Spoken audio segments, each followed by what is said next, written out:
This episode contains adult themes and is not appropriate for all audiences. Listener discretion is advised.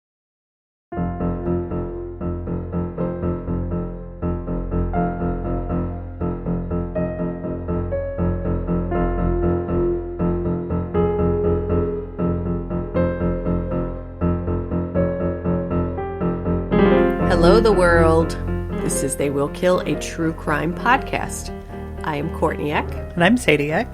And we're sisters, and I know you're all just dying to hear who else got killed in Phoenix at the same time that a fuck ton of other people got killed in Phoenix. So, you've come to the right place, because Sadie's going to tell you all about it today. I sure am. I'm ready to do it. I'm a little... It sounded like a children's program. I sure am. Alrighty. All rickety righty. Let's go. And people have all turned off our podcast. Yeah, just exactly. you and me talking now. I think that's pretty par for the course. So with all that said, go for it, Eck.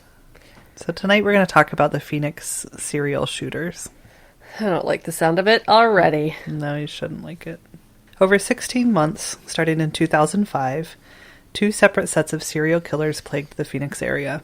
At least 17 people were killed and dozens more were assaulted and injured before police arrested suspects in both sets of killing sprees. Yuck. Last episode we talked about the baseline killer who snatched women and children off the streets, raped some and murdered others. At the same time, someone was driving around Phoenix, shooting pedestrians from their car window. They targeted people they believed to be transients, sex workers, or immigrants. The victims were both men and women, young and old, of all races and ethnicities. It all began May 17, 2005, when 39-year-old Tony Mendez was worried about a family he knew who had lost their electricity. Even in May, Phoenix is hot. He worried they were suffering without a way to cool down their home, and he knew that children lived there. He didn't want them sitting in the dark.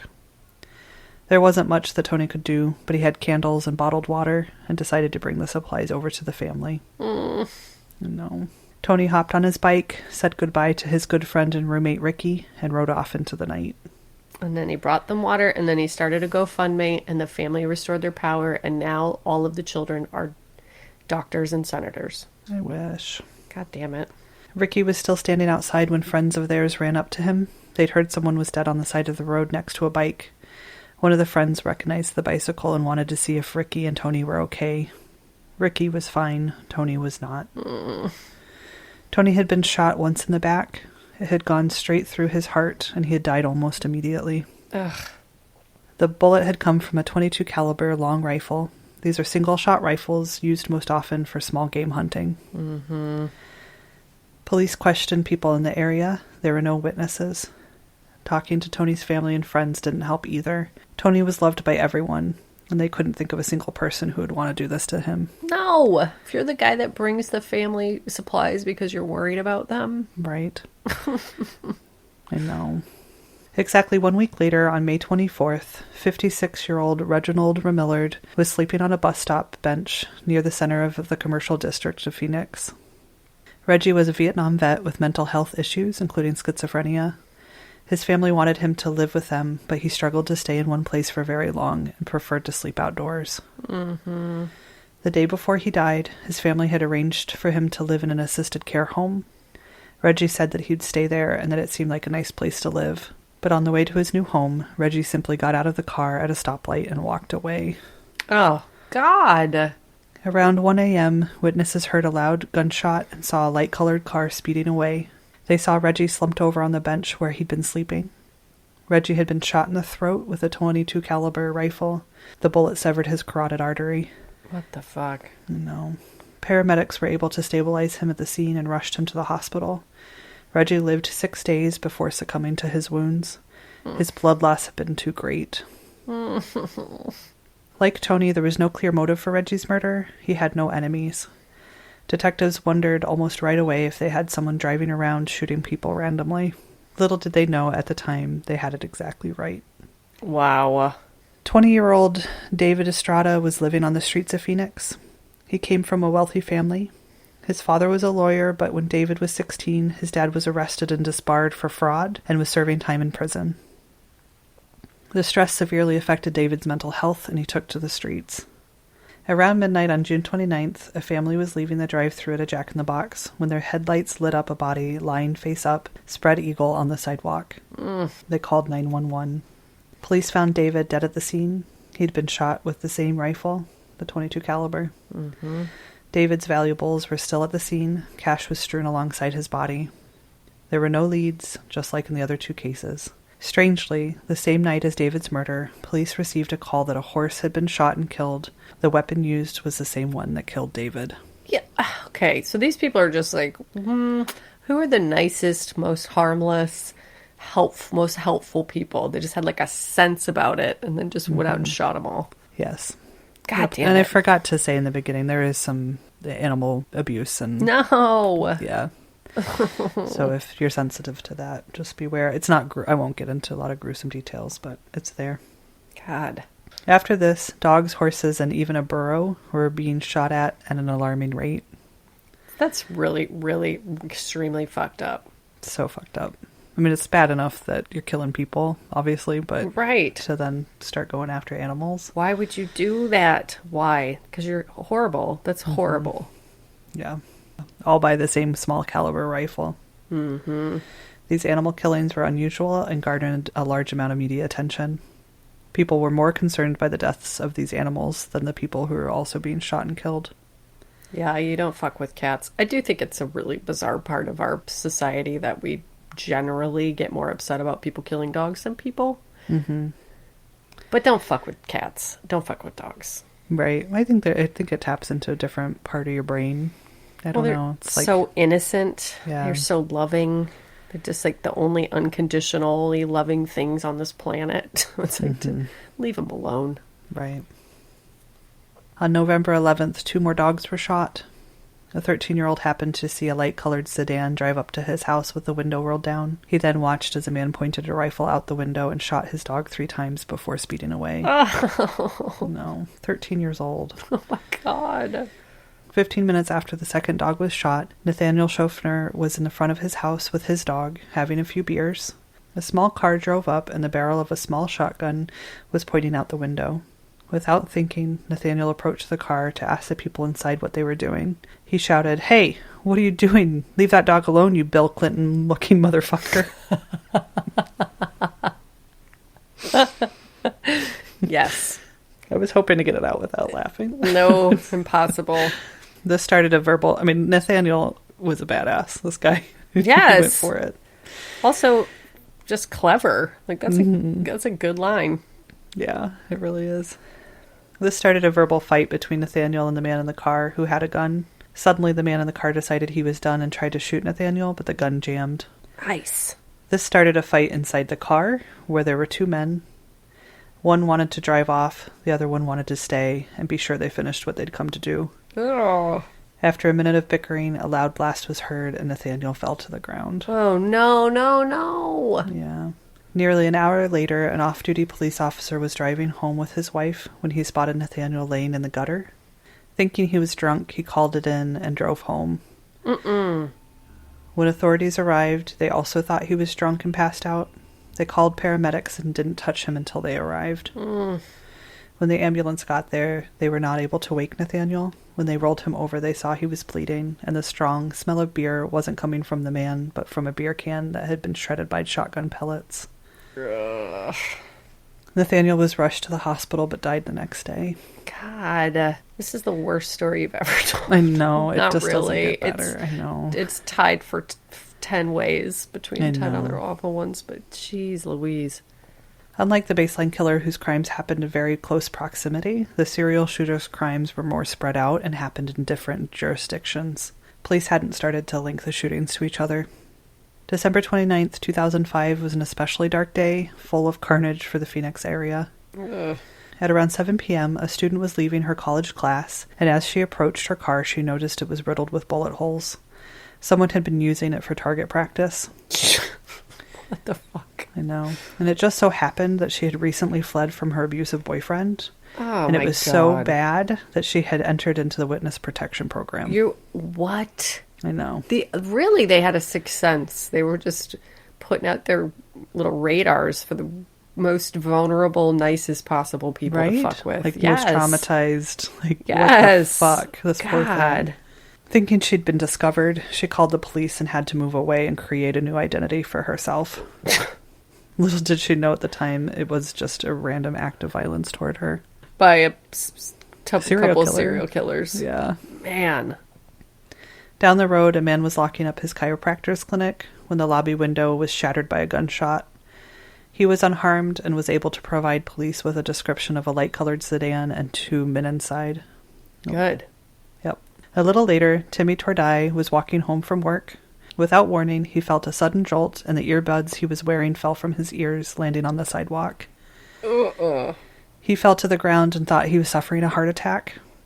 Then he realized he couldn't move any parts of his body below his neck. When he saw the blood coming from his body, he realized that he'd been shot. Oh, God. He willed himself to get up and put his hands on the gunshot in his neck. He managed to walk down the street to his house, where he got help. Despite massive injuries to his back, neck, and head, he survived. I always think it's interesting when people get shot and don't know it. I know. And, you know, how it takes your brain. It's so shocking. Yes. Not that it's the same at all, but I got stung the other day by something nasty. Yeah. And it was sort of that, like, it took me a minute. Yes. I didn't know what was going on. I was like running through the yard, screaming at my youngest child to get inside because I didn't know what was hurting me. Right. Well, I just can't imagine it being like an actual gunshot. Right. No. Like so much worse than that. So terrifying.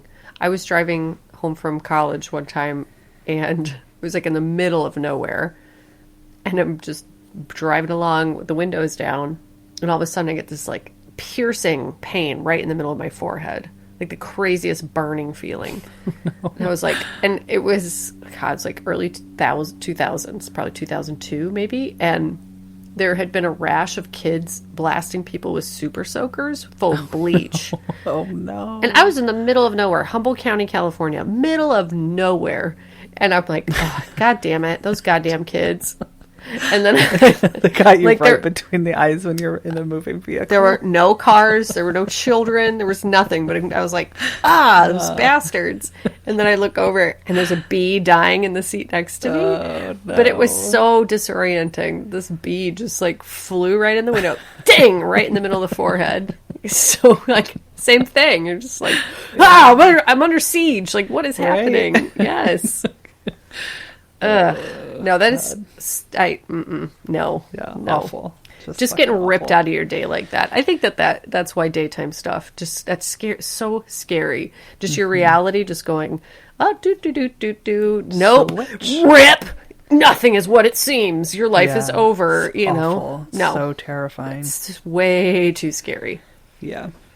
Before the police could really look into Timmy's case, they received a call that 2 more bodies had been found around the corner from where Timmy had been shot. No.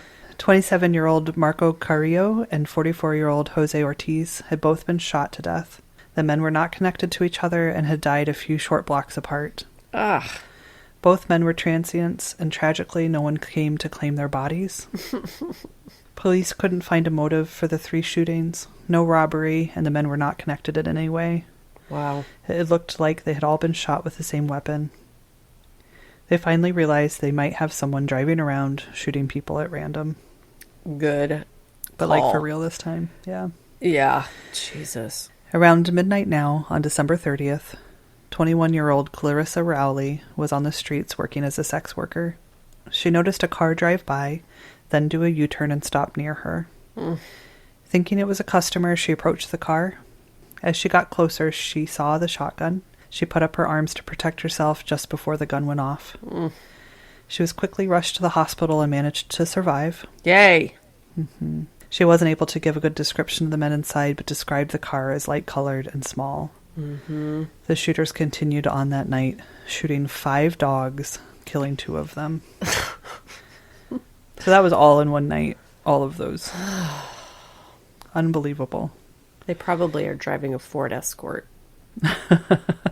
That's right. Wasn't that in the Patreon episode? Was that in the Patreon episode? I think so. I said, I was that mean. I felt really bad for saying that Ford Escorts are my least favorite cars, probably tied with Dodge Neon. So, and then I felt bad because somebody out there who's listening might drive one. Sorry. But yeah, it's nothing personal. all right. Well, you haven't been able to let go of it. No, Your sadness. you know, I don't like hurting people's feelings. I don't like bullies. But is it really bullying if it's a Ford Escort? No. Okay. Nope. Especially because serial shooters drive them. That's Just right. kidding. Just kidding. I'm not. I had a Ford Taurus once. Yeah, You remember that car sucked. The transmission was out, and it took until the car warmed up. You'd get stuck in first gear, so I would be driving down the street in first, just waiting. Sometimes you could like jimmy the little.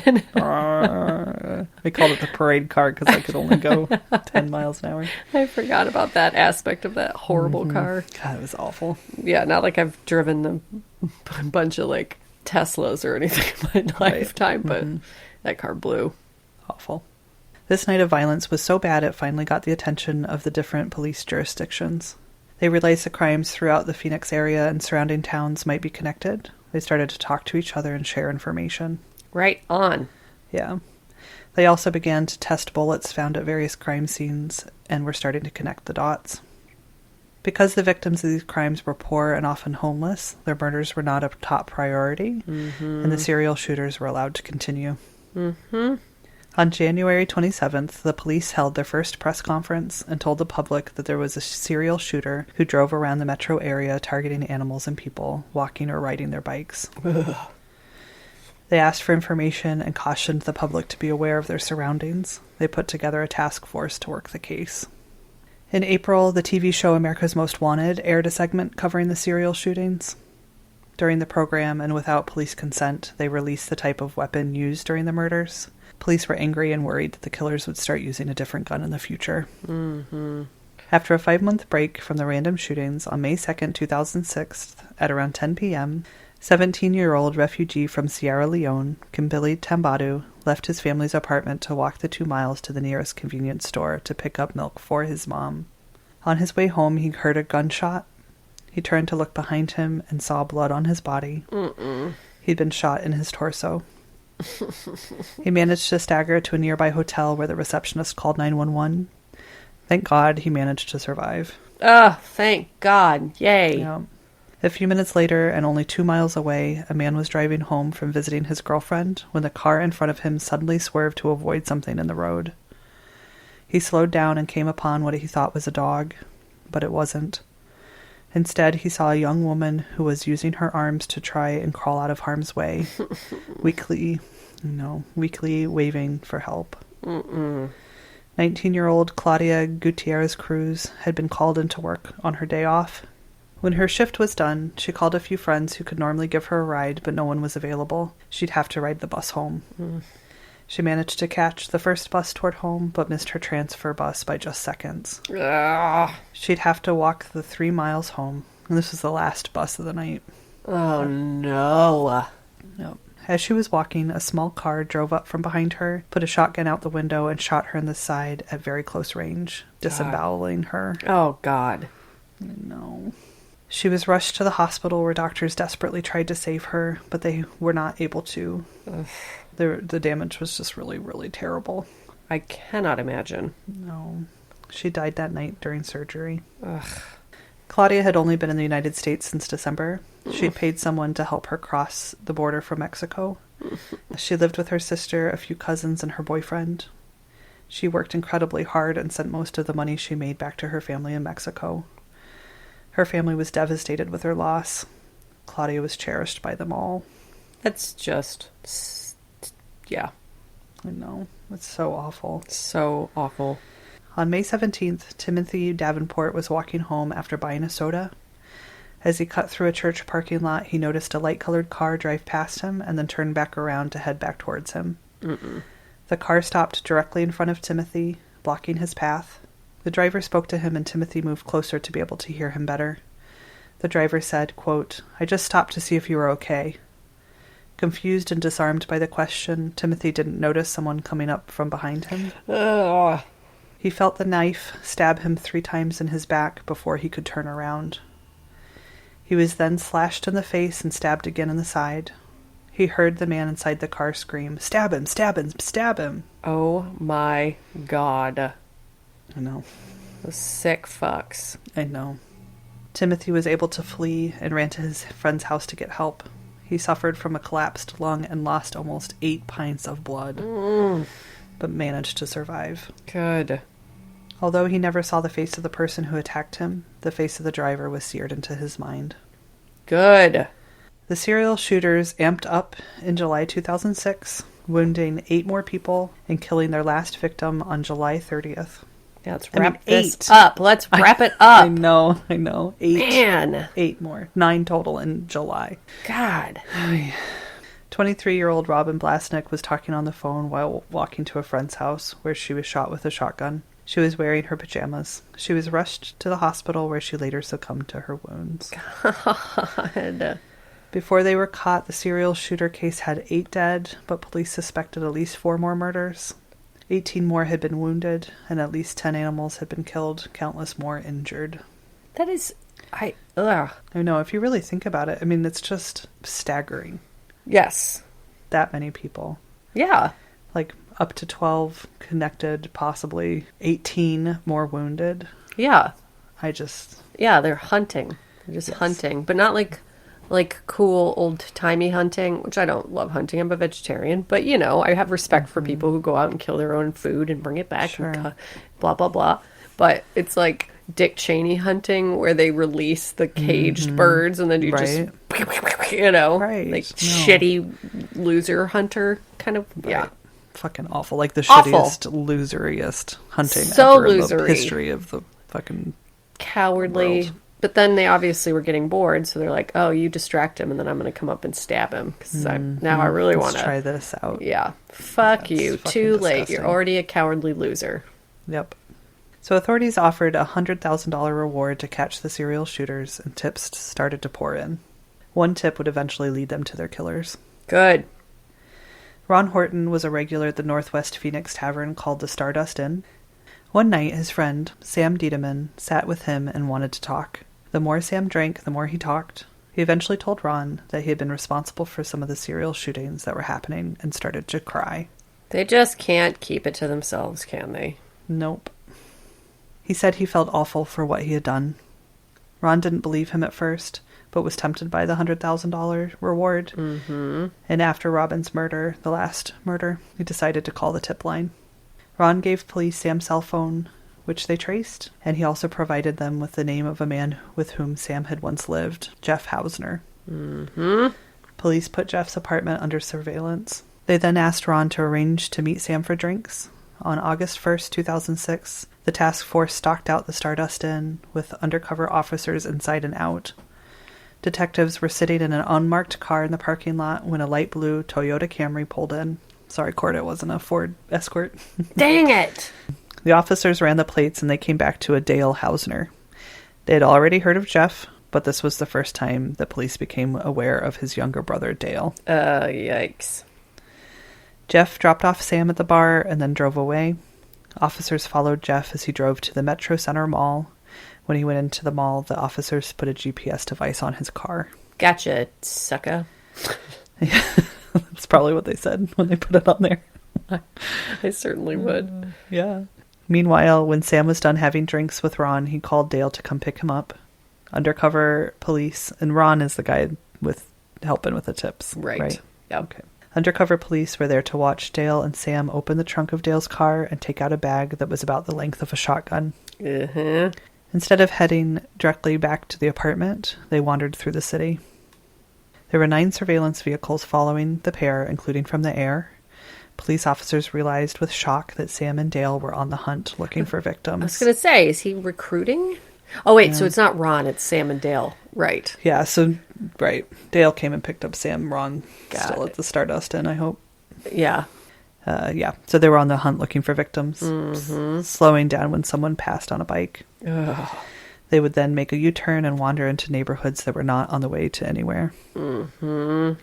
Quote, "For an hour and a half we followed them as they cruised," one officer said. He continued, "It was the worst night of my law enforcement career." They worried that the gun could come out of a window at any moment and they would not be able to intervene. Yeah, why don't... I mean, I guess you got to get him on something. You got to wait. Guess so. Oh, Yeah. no. After the pair would pass by, one of the officers would shout out the window at people on the street and tell them to go home and take cover. I just cannot imagine. Like, you're just driving around trying to figure out what the fuck these two are up to. No. You have to tell people to go in their house. Get a, like, ice cream truck and just start blasting that shit everywhere. Just be like, don't worry, we're on it. But in the meantime, we're slowly following these freaky freaks, losery cowards around town. But in the meantime, go home. We just got to wait for them to aim it at a dog or something, and then we can get them. Yeah. Luckily for the potential victims that night, no one was shot. Oh, my God. I would tip over the table if they had just watched somebody get shot. Let it happen. Yes. Yeah. The next day, police were able to secure an emergency wiretap through a process that allows a law enforcement to begin surveillance before a judge has signed off. Which sounds pretty problematic. Question mark face? What? Yep. I guess that's the whole point. I know. I honestly didn't get into the details or look into the details of what that is exactly. Or I know that it came up in question later in the trial, whether or not the wiretaps could be admissible, and they were. So whatever law they followed is legal. Legitimate, yeah. I mean, I don't know that I like the sound of it. This seems like a perfect application of that law. Right. But I'm sure that it's imperfectly applied over and over and over and over and over and over again. Right. Which I don't like. So they bugged Sam and Dale through the apartment next door and recorded their conversation. The officers couldn't believe what they heard. Oh, tell me everything. As police listened, Dale talked about wanting to be the best serial killer ever. The two joked about the most recent murder of Robin and made cartoonish, mocking voices as he described her reaction to being shot. Oh, no. Which makes me want to fucking vomit. Yes. Yes. They could also hear the movie The Jungle Book in the background. What? Playing for Dale's toddler daughter. No. I don't know which is worse. Originally, I thought that was just like their favorite movie, and they're just some kind of weird, like, twisted Texas Disney. Chainsaw Massacre, like fucking super babies or something, you know? Yep. Ugh, which is super creepy, but the fact that he's got a baby daughter, no. Yep. They talk about how much fun it is to shoot people in the back when they don't expect a thing. Oh my God. Sam says, quote, "My favorite thing is, when somebody's walking away, it gives me an extra couple seconds to aim. I don't have to worry about them looking." Yeah, because you're a fucking loser. Cowardly, losery loser. Late that night, police made their move. Because children were in the house, they waited for their opportunity. Finally, Sam came outside to throw out the trash, carrying a garbage bag that contained a shotgun shell and a map of the shootings. SWAT team officers confronted him, and Sam surrendered without a fight. He gave them a key to the apartment. The police entered quietly. Dale was preoccupied with something on the counter and didn't notice. But when the police announced their presence, he was startled and shouted, "Jesus Christ!" Then he fell to the floor. The serial shooters had finally been caught.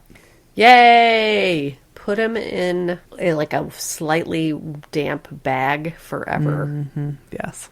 And just Full anytime of bees. it starts to dry out or get comfortable, just moisten it again. Just enough. Forever. Fuck them. So let's just talk briefly about who these fucking assholes were. Man babies. Yeah. Dale Hausner was born in 1973 in Nebraska and was youngest of 5 boys. Not much is known about Dale's childhood, but documents show that he lived a troubled life of tragedy and instability.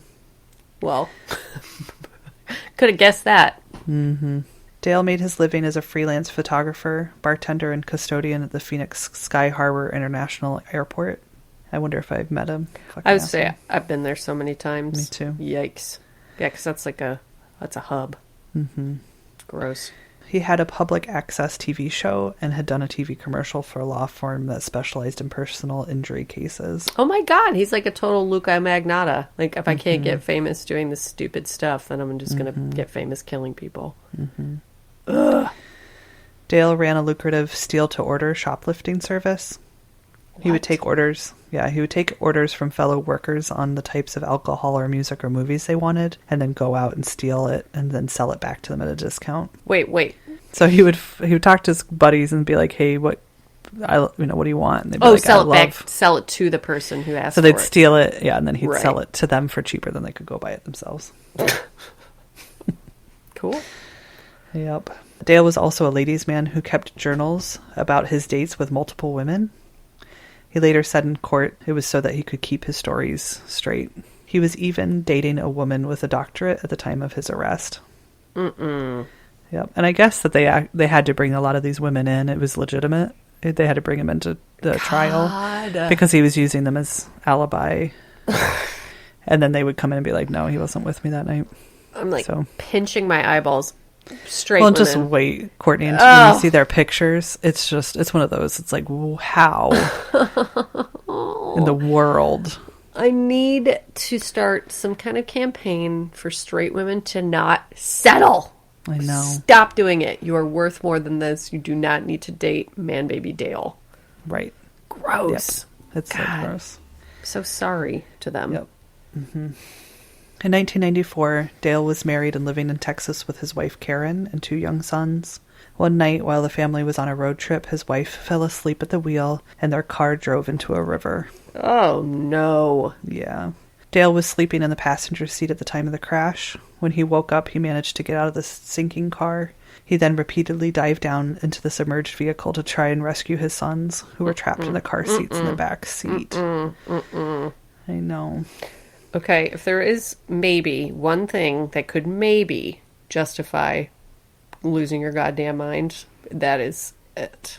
Yeah, but that you think, I don't know, like, it's so awful, and I'm really sorry for their family, but you'd think it would just give him a tremendous amount of empathy. Yes, well, generally for losing speaking, your that's family, what happens. right? Yes. Tragically, he could not rescue the boys, and they both died. Ugh.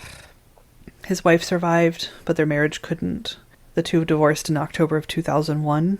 They then almost immediately remarried, but by the end of the month, Karen had filed to have the second marriage annulled when she says he became physically abusive. Mm-hmm. I'm sure it's a situation where you're like, I want everybody to feel as much pain as I feel all the time. Like a misery loves company kind of awful.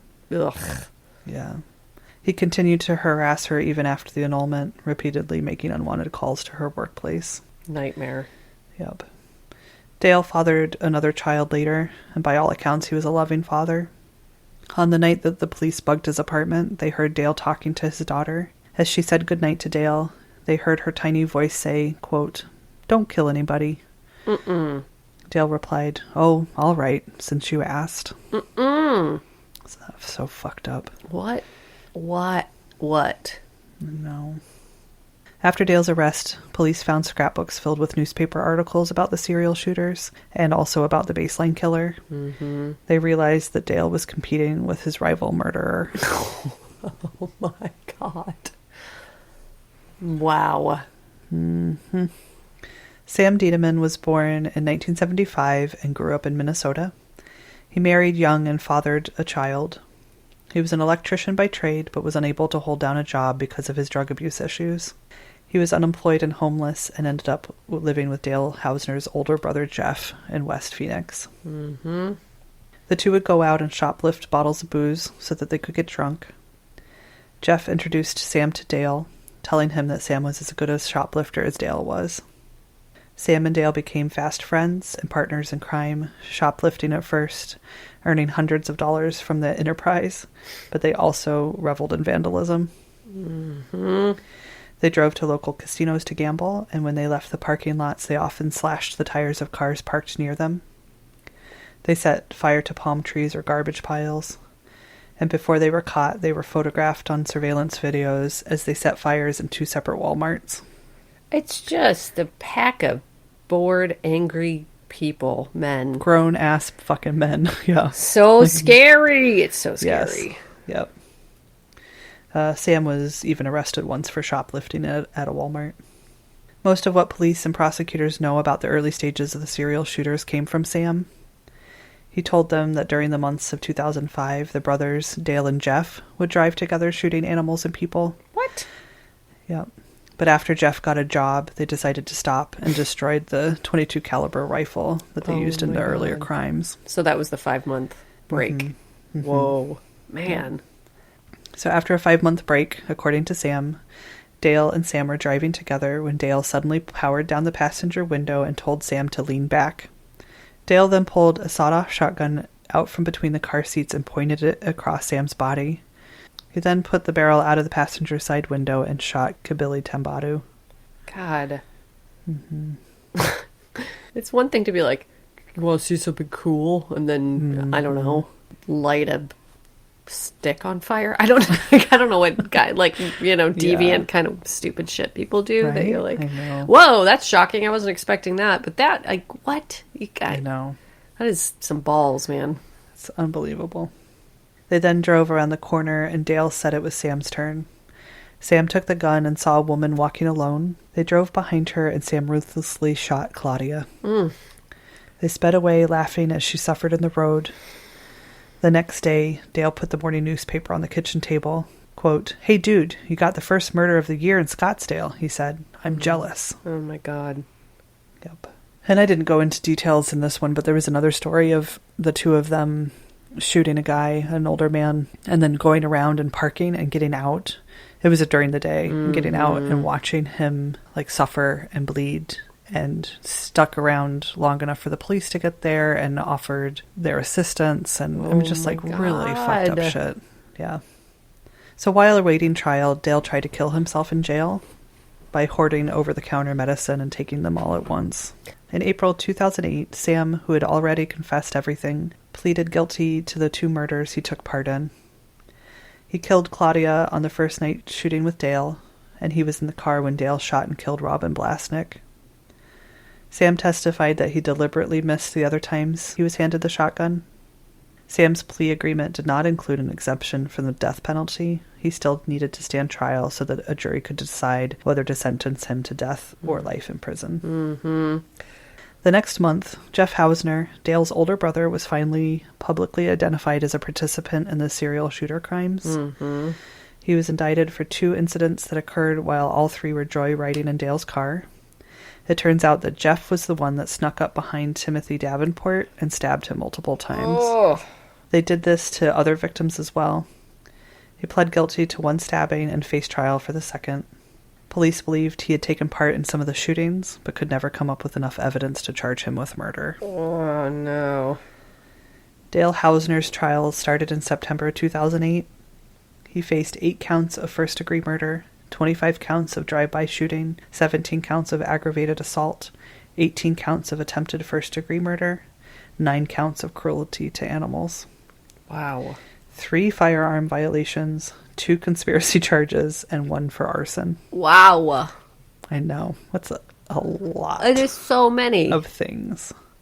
The trial would last 7 months. Wow. I'm actually surprised it got through it in 7 months. It's so many things to go through.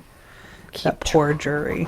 Quote, "This is going to be a long, painful, bloody road," Deputy County Attorney Vince Imbordino told the jury as he showed them photographs of the victims. He continued, quote, "This is not a crime show. People were actually killed. The bullets were real. The blood was real.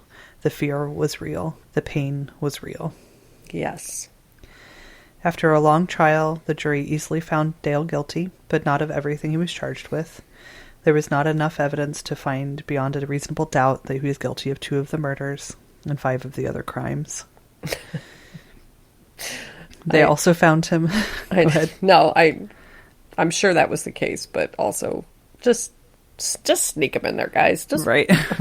It's fine. They're doing their best. I know. I cannot imagine being like, okay, what do we have on that one again? Oh, God, I can't imagine. No. They also found him eligible for the death penalty. During the final sentencing stage, Dale waived mitigating testimony that might dissuade the jurors from handing down the death sentence. Wow. Dale did, however, address the jury and compared himself to the 1960s cult leader and murderer Charles Manson. I roll. I roll. Quote, "When you think of Manson, 50 years from now, you'll think of Hausner," he said. which is just like, yeah, guess so- what, dude? Nobody knows who you are. I've never heard of Exactly. this. I've listened Right? to every true crime podcast, watched every show, never heard of you. No, and he killed so many people. Yeah. And guess what, Dale? Nobody gives a cares. fuck. Nope. Without much deliberation, the jury sentenced him to death. I don't believe in the death penalty, but good at the same Yep. time. Jeff Hausner, so Dale's brother, went on trial next, and in June 2009, he was found guilty of attempted murder and aggravated assault for one of the stabbings. Wow. He was given 11 and 18 years sentences to be served simultaneously, and he was already serving 7.5 years for another stabbing.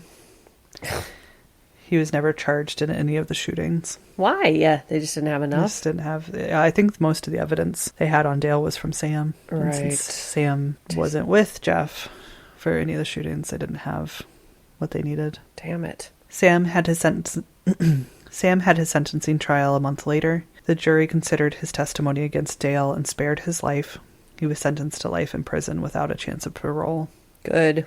On June 19th, 2013, Dale Hausner was found unresponsive in his prison cell. He had overdosed on an antidepressant, which he had obtained from another prisoner. He died that day in the hospital. Dale, I don't think too many people were probably very sad to see you go. Nope.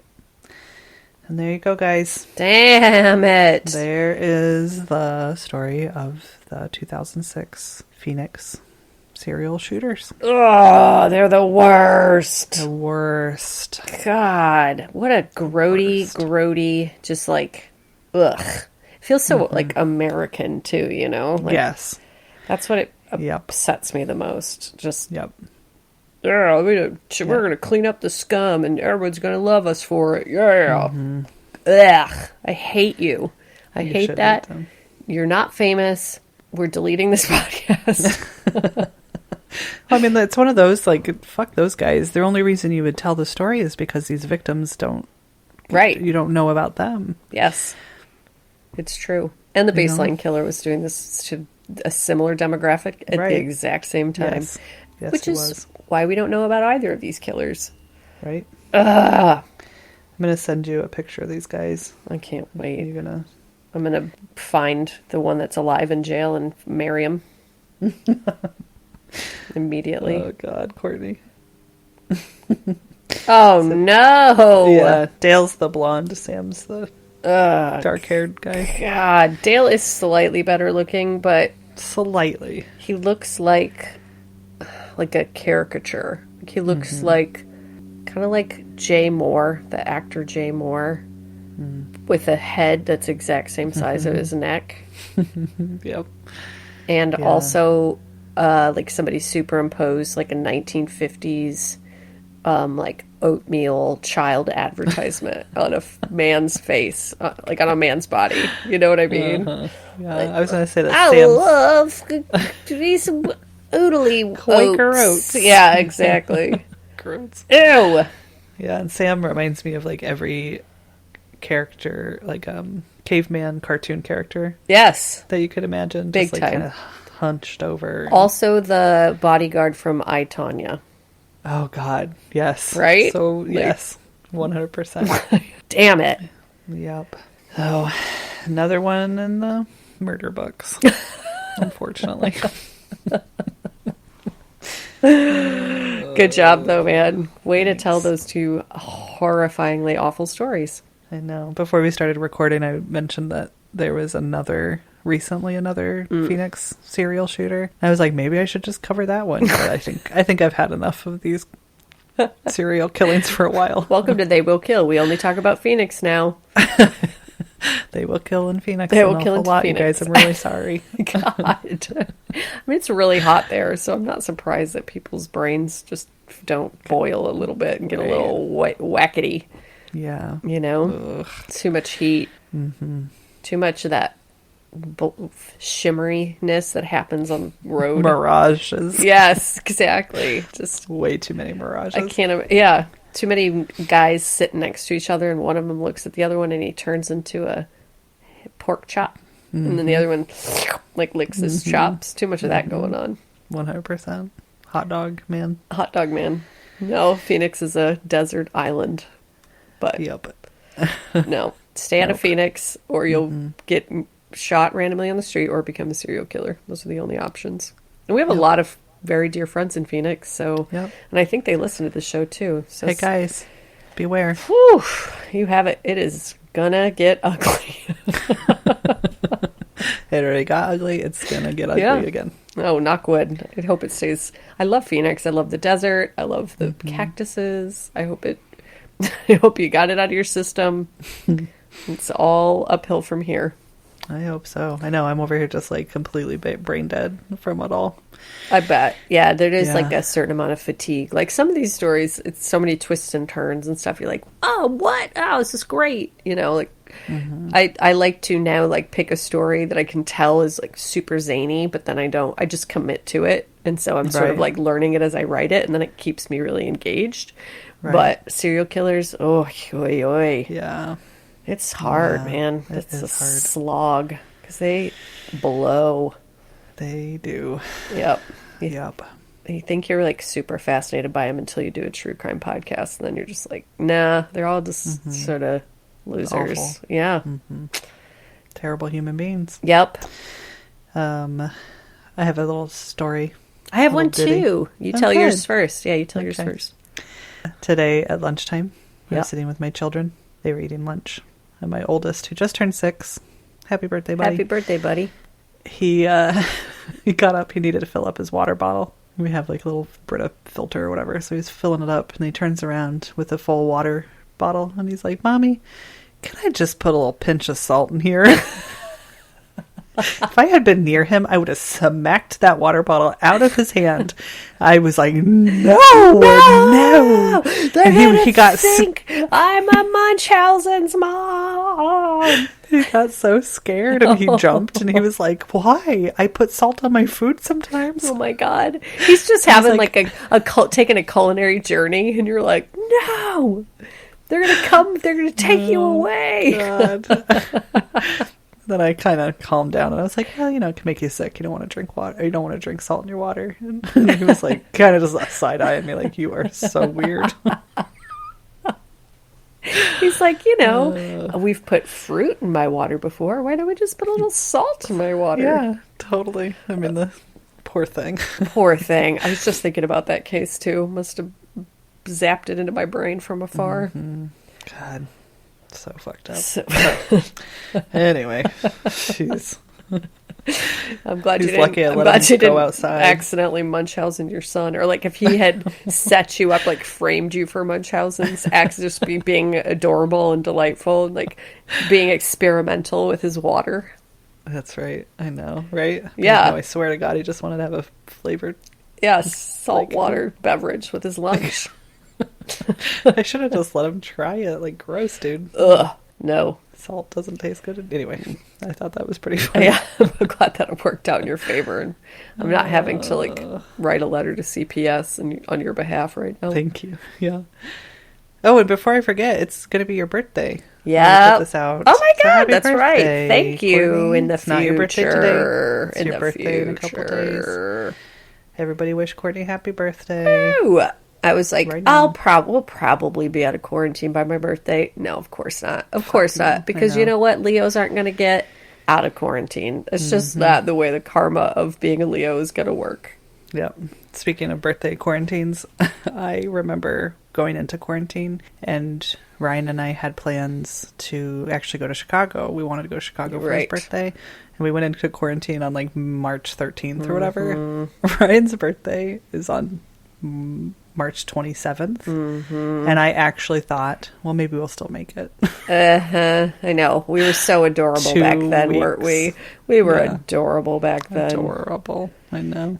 I never thought we'd still be here like we are. No, I did think there was a chance that we'd be out by my birthday, but again, it's Leo karma that we all just have to like not get dressed up and stay in your yard.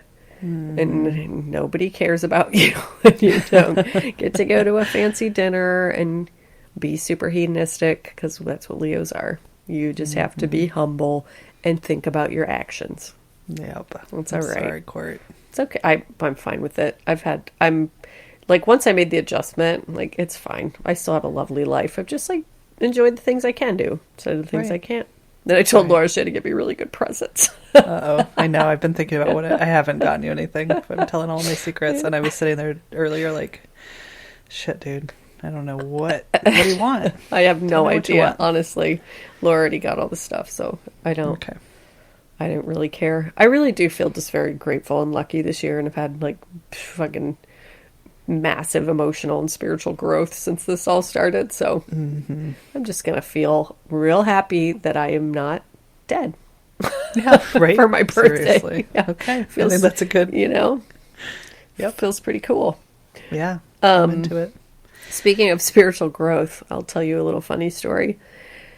So this is dedicated to Big Dick McGillicuddy because he'll love this story. Or she. I can't wait. I'm assuming it's a he, but I don't want to gender our trolls. Right. We had a shoot. I sat on Skype for 2 days, Skyped into a shoot that happened in Portland. And it sucks because it's probably the shoot I've looked the most forward to in my entire 11-year career. It's all about being queer.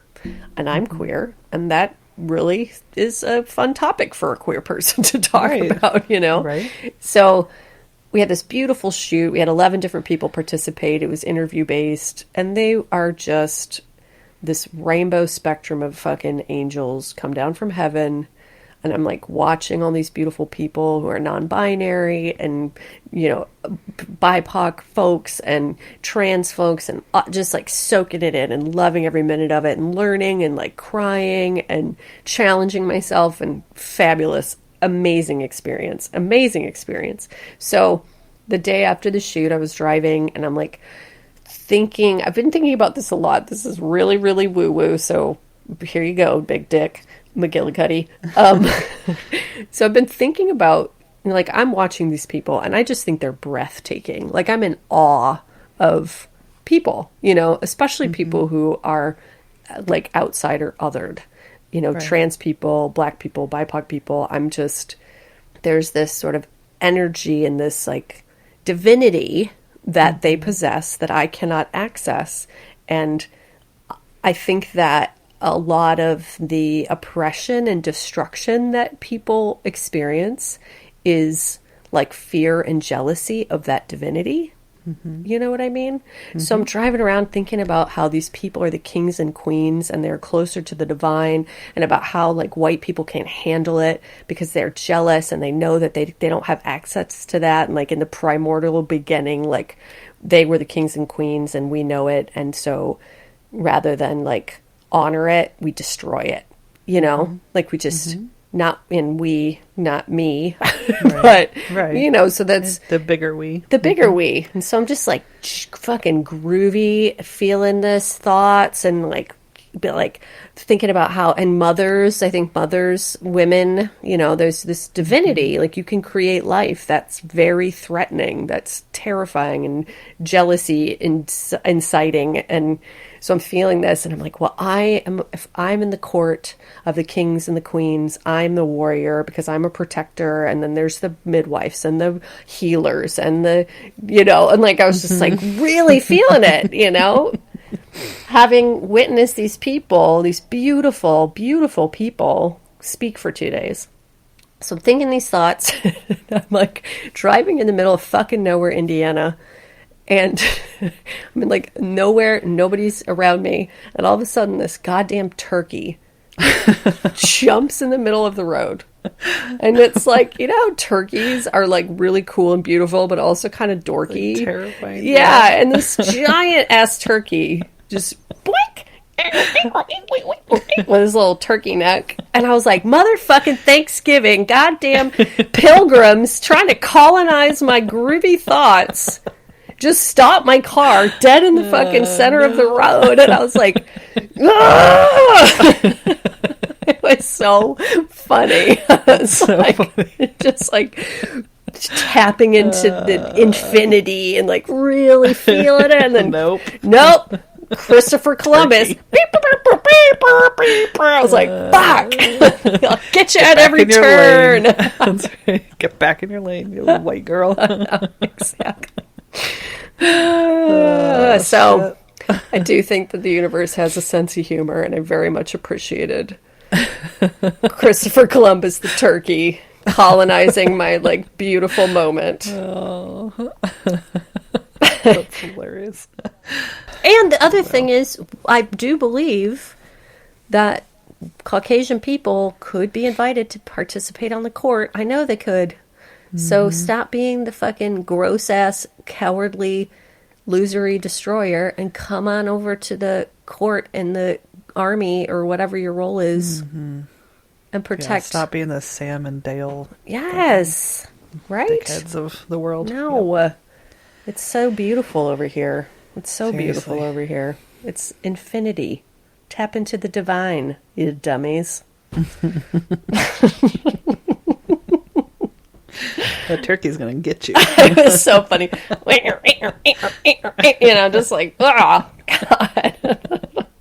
Anything else we have to talk I don't about? think Let so. me check my notes. Yeah, my note says drinking salt water. That's a good note, man. Nope, that's it. We love you Yep. guys. And We do. come on over to the social media at They Will Kill at Facebook, Twitter, Instagram. Rate, review, subscribe to us, about us, for us, please. Yep. We love it. Got to bury that Big Dick McGillicuddy. Or if Yeah, we you got are one. a Big Dick McGillicuddy, you can Yeah. talk too. Yeah, or email us. We'll talk to you about it. Yeah, you can email us at theywillkillpodcast@gmail.com. Thank you, AJ Bergantz, Thank, for our music. thank you so much. Head over to Patreon. We're over there. If you want Yes. some more episodes? Do you miss our voices? We will talk to you more over there. If you're sitting around on a Saturday and you're like, man, I really wish that there was a sound of a stretched out rubber band just screeching around in my ear right now. That's me. Get over there, pay me $3 and you can have at least like 40 minutes of that. And you're that's how my voice sounds in my own ears.